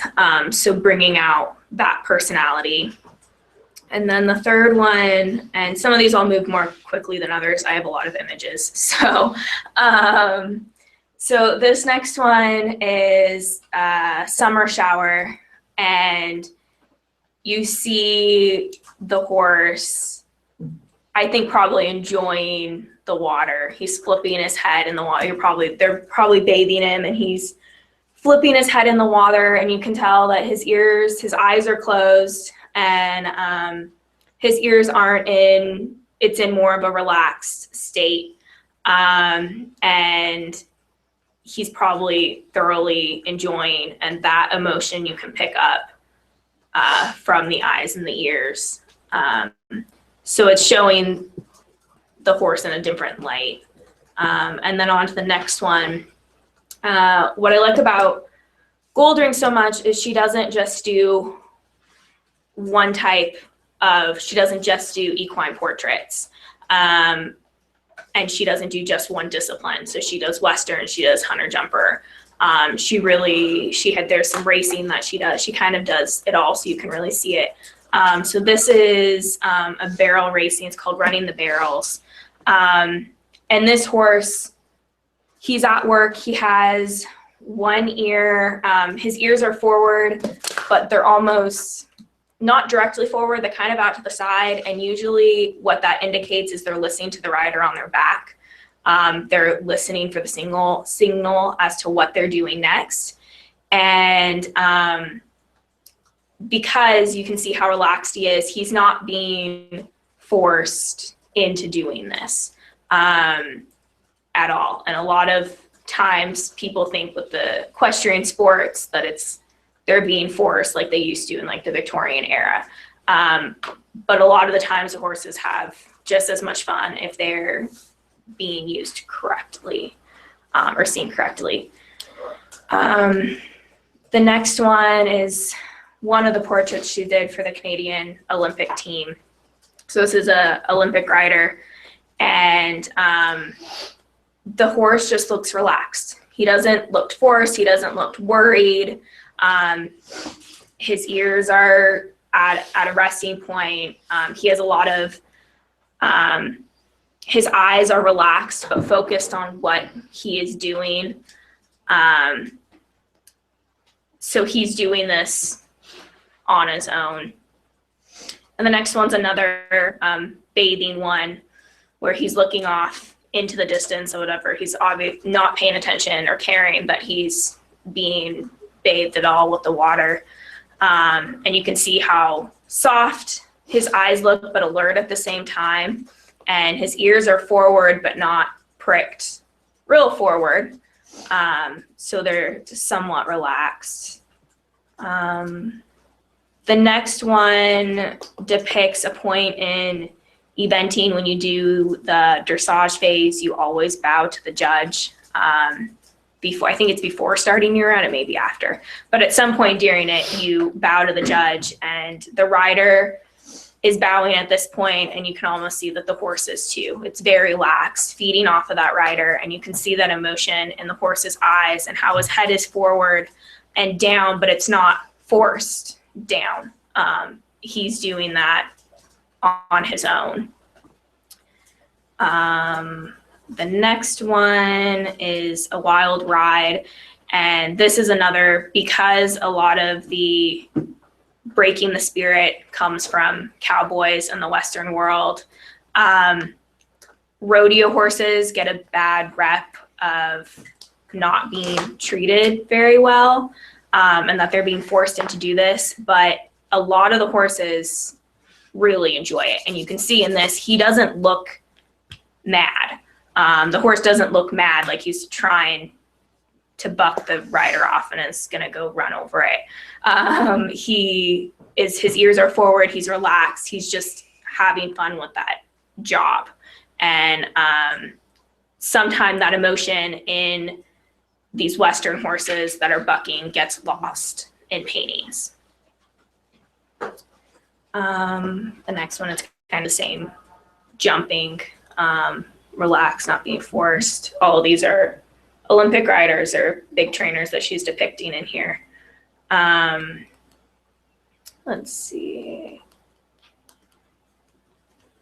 And you have the one jumping, eventing, slide, I think it's 13. So those horses jumping a big jump into, looks like water. I think they're jumping into water. But the horse's ears are perked forward, its eyes are relaxed and focused. It's not at all like it's being forced into doing this. Okay, we're gonna go past the blue and black one, and the next one, it's just still depicting. And then slide 15, it's of the white horse against the grayish, greenish background. So I brought this one in because originally I wanted to stay away from portraits of horses, because that's really what traditionally how horses have been portrayed, is either you have portraits or you have them in battles or whatever else where you don't get the emotion of the horse. But I think portraits can bring in just as much emotion as anything, because it's just the only thing you have to go off of is the expressions of the horse. And this one in particular is because this is actually a portrait of my first family horse that I had this artist do when I was in high school for my mom. And if you go to the next slide, it shows some of the pictures that I sent her to work from. Because when I had this done, he was no longer living. So I did not even have any photos really for this. So it was giving her a bunch of photos to try to work with. And I was really curious to see how she, knowing a horse that I know in real life, seeing it portrayed, how she could really depict that emotion in the portrait. And I think she did a really good job. To me, that looks just, his name's Apple, looks just like Apple. And part of it is his expression in his eyes and above how he's sunken in was very, that whole notch right here, that's all different on different horses. And we always said Apple had this look of worry all the time on his face. And I think she captured that perfectly. And so even though his ears are forward, he was always happy. He just, through his eyes, had this look of worry. So I wanted to pull that in to see an actual, here's the horse that she was looking at, and she's looking at these pictures and putting it in and capturing that emotion. So then moving on to the next one was done by an artist, Christy Nason, and she talked about how in her she tries to capture as realistically what she's painting as possible, including the personality and the emotions of the horse, and that she put on her website. And this one I think captures it great. They are working. They're not, this one, unlike the others, is not at a show. This is training, and it's a stallion actually, which is another interesting thing because stallions get the rep of being very wild and have to be tamed. And this horse, I actually wouldn't have guessed that it was a stallion until I read the title of the image, because it doesn't look out of control. It doesn't look crazy like the reps it's usually given, and usually they like to portray stallions because of the wildness that's put in them. But this horse is very calm, relaxed, but at the same time, it's not like the spirit is broken. The next two are portraits, and again, I included them because I think these are portraits that did a good job at giving that horse personality with not a lot there, with no action of what they're doing. So it's just the head to be able to express that emotion and personality. And that second one is actually called Determination, which I can see that completely. His ears are forward, his eyes are focused on whatever he's doing, racing, or probably not racing, but riding. And then these last ones are from a artist that's in the US, woman artist, and she's the one that had said that in the 70s people told her there was no way that she was going to survive selling horse artwork, but that's what she wanted to do. She had gotten a degree in visual art, but also in equine science, so she had the background for it. And this first image is actually one of a very recent one that she posted. And what is great about this one, unlike the portraits, is you can see his full body. And so you can see mainly through the head, but he's galloping on the beach. And the kids don't actually look like they have a whole lot of control over him. And the reins are loose. His ears are forward. Through the eyes is the emotion of like excitement, and it captures him, that galloping motion without being restrained. And the next one, you have this horse that is obviously there on its own accord. She's not holding him at all, and he's completely curious and interested in what she's doing. Putting on her makeup for the show. Her pose seems very unnatural. Yeah. Oh, okay. I mean, she's leaning forward into the mirror. And the next one, this lady, or this artist, I like this one. is she does a series of these, and this was the best one that I felt fit in here, was literally bringing these horses to life so that they're jumping off of the pages. And this horse shows so much determination in its face, and how its ears are backed, and his eyes, how they're focused, is that he's like determination to run off the page and escape the scene, which this type where the horse is actually leaving the artwork is one that was unique. And this next one's called Pepsi Please, and he is nuzzling the lady, the rider, who has Pepsi in her hand, and that very much showing that personality of hey, like, give me, I want some, like, I'm back here.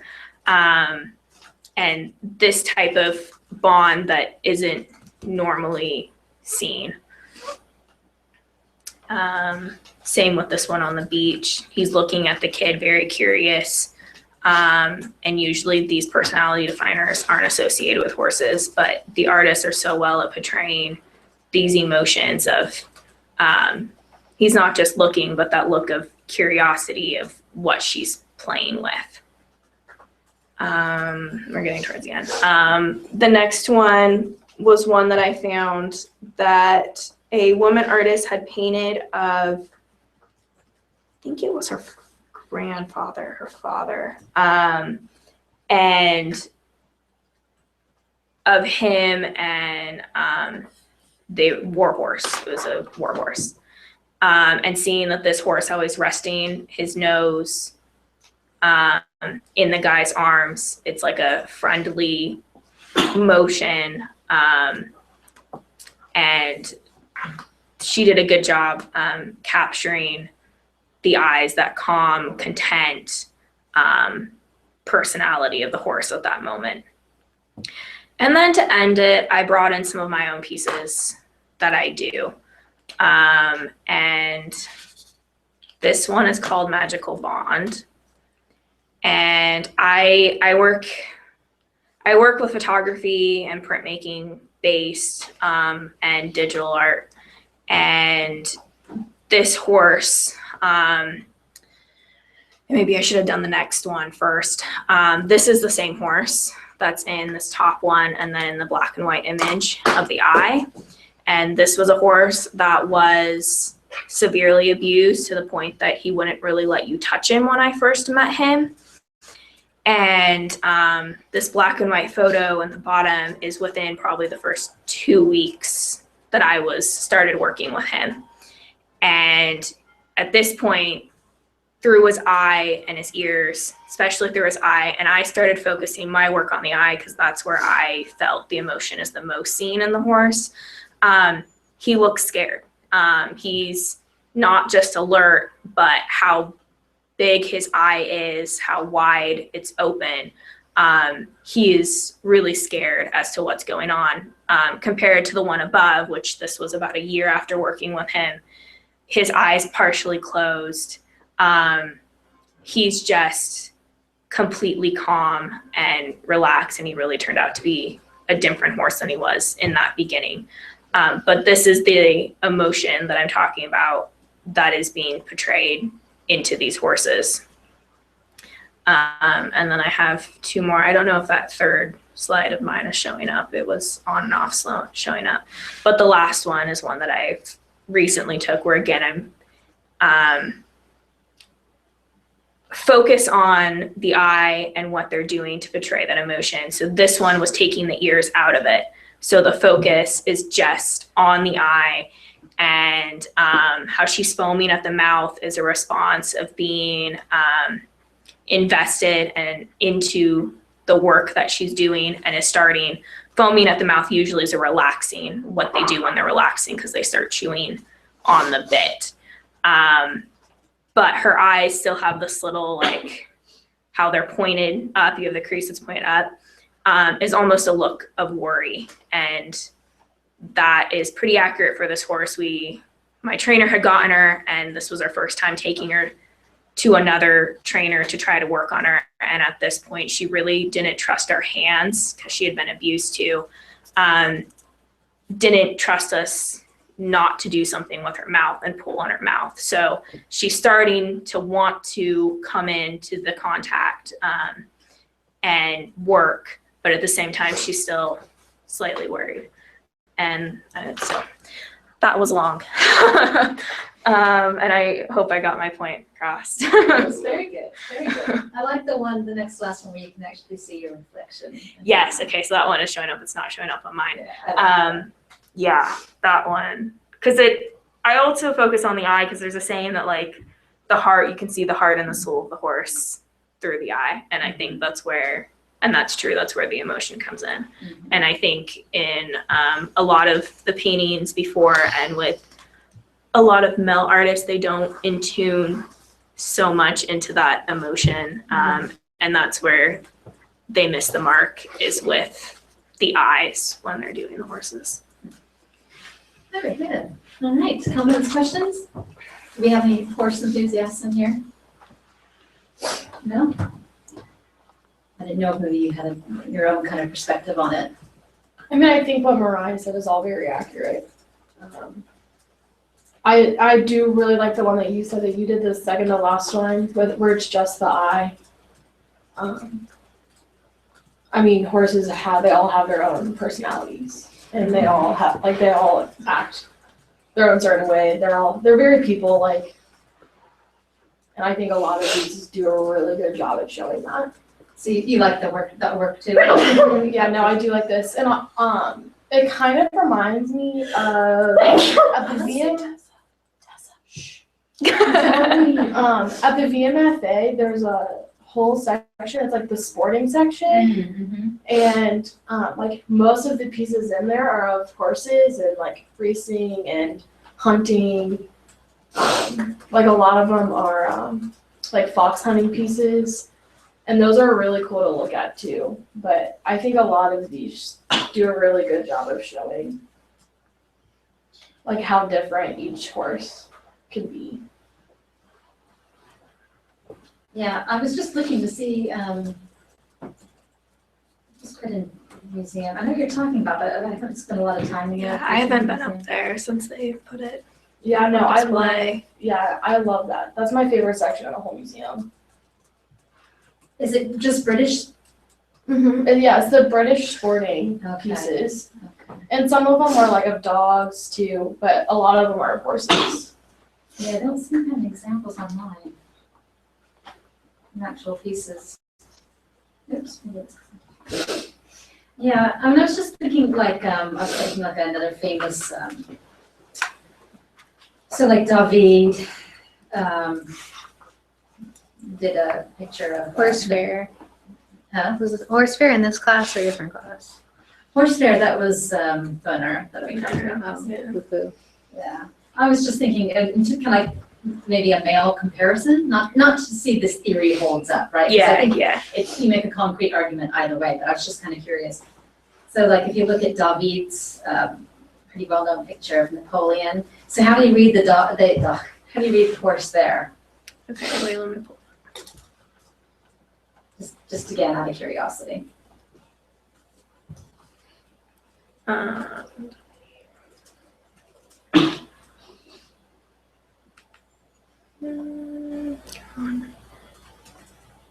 my internet just went out. Yeah, my internet. Look at it. Okay. Oh yeah. Yeah, see, this one, I mean, it's all about portraying that horse as being under Napoleon. So Napoleon is much bigger than the horse than he should be. Especially when he was teeny tiny. Yeah, I heard that was a myth actually. Yeah, he was He would average be- size for a Frenchman. For our time, he would be a short man. He was like 5'8". So for our time, he'd be considered He was short. 5'8"? Yeah. Oh. Ish. I thought that was real, not just in time. I thought I'd watched documentaries and stuff. He was tall for the French, average height for an English man. Short by our standards. Yeah, okay. All right, I'll take that one. Go ahead, Mariah. Yeah, to me, what this looks like is he's portraying the horse as both being that wild nature that they like to portray them as. And while he doesn't have like control of the reins per se, how freaked out the horse is, I would say is only done, I mean in real life, would only be done by the rider causing that to happen.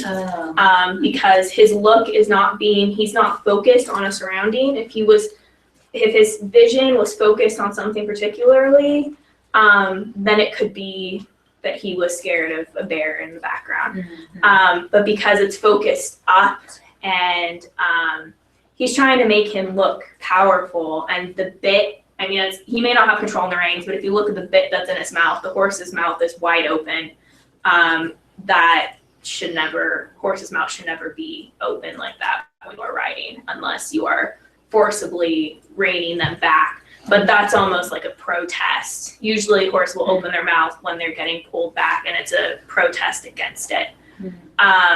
So this is very controlling the horse and that the horse is being this way because of the rider on its back, but really it's about showing Apollyon more that like this horse is wild and powerful, but showing Apollyon as being even more powerful than this wild horse. Right. So I'll support your theory here. Yeah, I think it's quite interesting because you wrote something last semester. Well, no, that was different. Oh, wait. It was a little bit. Yeah, with the you Greek, could the incorporate Greek some of that, artists. looking at those. And now when I look at pictures of horses, I look at them very differently. Because I have to say, not having a background with horses, like never entered my mind that you can look at them as individuals displaying emotions. So I think it's brought an interesting perspective to it. Any other comments, questions? No? Okay. All right. Well, it is 10 past. I think we're past our best. So we'll go ahead, unless anybody, we have 2 presentations on street art, so we can come back for that discussion. I know we're not gonna have a lot of time, but we're not leaving street art behind altogether. But did anybody have any comments or questions, or anything on the reading? Again, we don't have to stay later. I just wanted to give someone a chance to talk if they wanted to, but.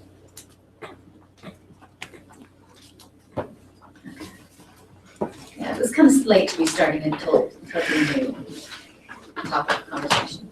Okay, well, thank you. You've given us a nice high standard to live up to next week. Yeah. Do bear in mind that you won't have enough time. So, and I'm really terrible with time. Like once I get in conversation, so I'm actually going to set a timer, which I know is really anal retentive, but I think it's the only way to be fair to each of the students. Would it be possible for some people to try to like record themselves to like save time? That's not a bad idea because actually, you guys can hold on packing up just so they can hear us because it's nice noise. Molly actually is coming in next week too. I just remembered, which is going to take more time. So Molly is actually going to use chalk, not paint, but she's going to give permission to do something on the side of the art barn.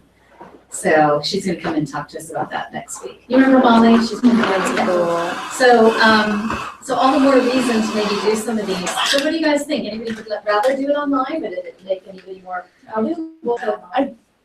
I still have problems trying to figure it out. That's why none of mine have ever had audio on them.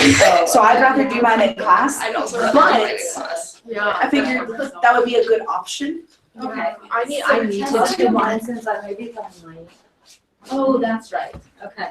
Do you want to get out there, or Miss Morgan? You get on the left.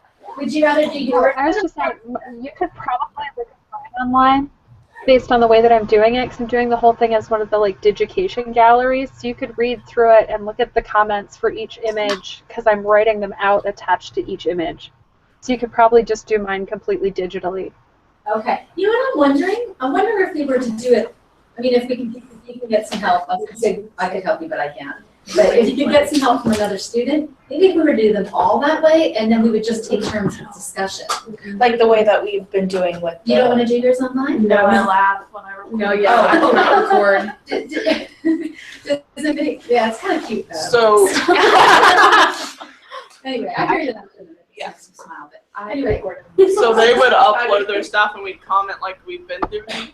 Well, no, just upload it, just watch, and then we use class time to discuss. So that way we can actually have more conversation. I 2 hours in class. Yeah, no, you can, if anybody really wants to do theirs in class, they can. Yeah. Does anybody else that's right. object to doing theirs in person? I wanted to do mine in class too. Okay, one at a time. So, okay, raise a hand. Who wants to do it in class? I mean, if I can figure out how to not, I will, but Okay, do you care, Morgan? What was that? I'm fine with doing mine on. Okay, we'll still discuss it, so it's not like we're gonna look over anyone's, right? And if anything, the ones that watch online will have more time to discuss, yeah? Okay, so how about we have the 5 presentations then? So, right, Patience, Rachel, okay. So, and then the rest of them, no, 6.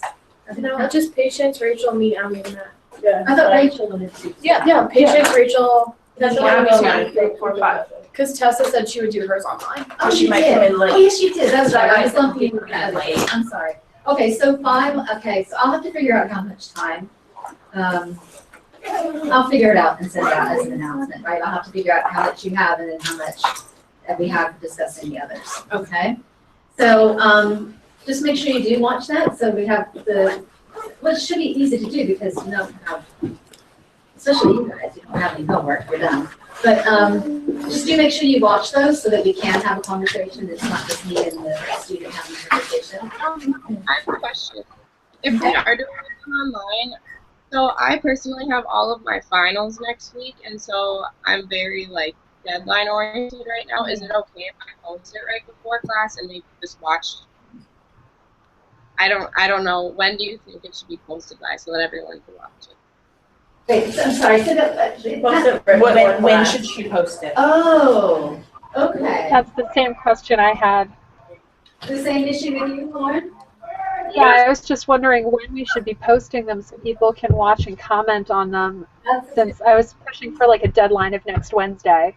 Okay. Well, when did you say just before class, Morgan, is the earliest you can do it? Well, like, if I was per class, my deadline for myself was to have it done by class next Wednesday. So I'm just wondering when that deadline is changing now. Okay, well, when could we make it? Those of you that are doing it online, when would be a good deadline? I don't want to put you under necessary stress. You can make it just like the original day plan. before. Yeah, like Tuesday. If you guys post them by Tuesday night, would everyone be able to watch them on Wednesday? Yeah. You have time during the day? I have time to if they can have them done. Oh, yeah, Carolyn, you've got your. So does she. Well, should we just go back to the original plan and just do them all here? I mean, We might stay late, but I mean, Okay. okay. It's fine. Okay, I'm sorry to backpedal. Oh, have we lost you? You might have sent out an email. Yeah, our quality's not so great, so we keep bouncing in and out. I'll send you an email. Okay. Okay. Okay, I'll send it now, just so you can hear what we decided and see what we did. Okay? Decided. Oh, okay. Sounds good. Okay, good night. Okay. Internet got dropped there for a second.